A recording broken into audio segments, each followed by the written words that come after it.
लेकिन स्वयं पुरोहित, जब हम राज्यवार उसमें बात आते हैं, पश्चिम बंगाल, अब तक आपकी तरफ से मणिपुर को लेकर सवाल उठाए जा रहे थे, लेकिन पश्चिम बंगाल की जो तस्वीरें सामने आई है, चाहे हम हावड़ा की बात करें या मालदा की बात करें, वहां पर तो आप अपने ही सहयोगी दलों से भी घिर रहे हैं, वो ही आपके प्रदेश की कानून व्यवस्था को लेकर सवाल उठा रहे हैं।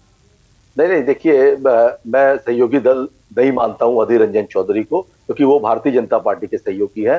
वो वही काम करेंगे जिससे भारतीय जनता पार्टी को लाभ हो। तो उस व्यक्ति की मैं बात करना समय का नुकसान समझता हूं। देखिए, पश्चिम बंगाल के अंदर में जो घटना हुई है, उस घटना को आपको समझना होगा। हावड़ा की घटना हुई नहीं, डीजीपी हावड़ा ने क्लियर कहा कि ऐसी कोई भी घटना नोटिस में नहीं आई। रही बात जो आपने मालदा की घटना कही, मालदा की घटना क्या थी? मालदा में 2 चोरों को महिलाओं की भीड़ ने पीटा है, उसको इस घटना से जोड़ना, ये घटना क्या है? यहां पे देखिए, वार जैसी सिचुएशन हो गई मणिपुर के अंदर में। लाखों कारतूस सरकारी लूट लिए गए, घरों के अंदर में हर युवा के हाथ में बंदूक थमा दी गई। ये बंदूकें कहां से आई? इसकी जिम्मेदारी केंद्र सरकार की नहीं बनती है, गृह मंत्री की नहीं बनती है, वहां के मुख्यमंत्री की नहीं बनती है? ये बात नहीं करना चाहते हैं इन्होंने। 30 मतलब सेकंड आपको मालदा में, आपको उस घटना में महिला के साथ कुछ अत्याचार हुआ, बर्बरतापूर्ण उनके कपड़े फाड़े गए, आपको इसमें कुछ नजर नहीं आ रहा? नहीं, देखिए, वो आप उस मुद्दे को इसके साथ जोड़ना है, दोनों ही मतलब बेवकूफी मानूंगा मैं इसको। लेकिन वो अलग मुद्दा है। आप बंगाल में चर्चा कर लीजिएगा, आप बंगाल में सुनिए पूजा जी, बंगाल पे आप चर्चा कर लीजिएगा, राजस्थान पे चर्चा कर लीजिएगा। मणिपुर में जो हुआ है पूरे विश्व ने देखा है।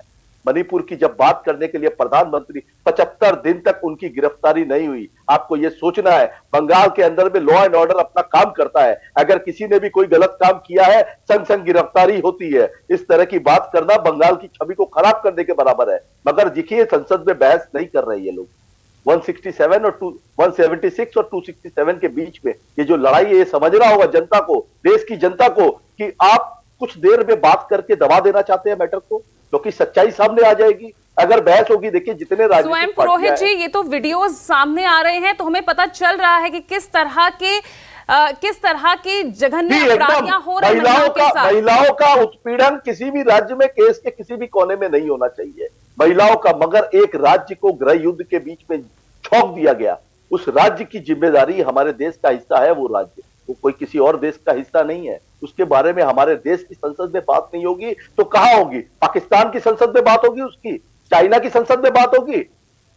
देखिए, मणिपुर जो जला है, मणिपुर आज भी जल रहा है। भारतीय जनता पार्टी के विधायक उस बात को उठा रहे हैं। वो बोल रहे हैं कि इन्होंने स्टेट स्पॉन्सर्ड ये क्राइम है, उसको सोचना है, उसकी बात करनी है। और जो महिलाएं, हजारों, उनके मुख्यमंत्री ने कहा है कि सैकड़ों ऐसे केस हुए हैं, एक केस नहीं हुआ है। वीडियो तो एक आया, और एक वीडियो आते ही उस दिन गिरफ्तारी होती है शाम को। 75 दिन तक लॉ एंड ऑर्डर सोया हुआ था। इसका मतलब साफ है कि आप लोगों ने संरक्षण दिया उन लोगों को, उग्रवादियों को संरक्षण। लॉ एंड ऑर्डर तो बंगाल की भी बिगड़ी हुई है ना, यही बंगाल में लॉ एंड ऑर्डर एकदम कंट्रोल्ड है।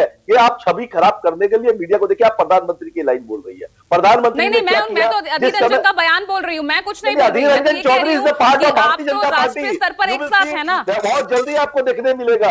वो जो काम गुड्डा जी राजस्थान में कर रहे हैं, वही काम अधीर रंजन चौधरी यहाँ बंगाल में कर रहे हैं। जो गुड्डा में अशोक गहलोत के साथ में किया गया है, वही काम इनके साथ भी होने जाएगा। ठीक है, ये जिस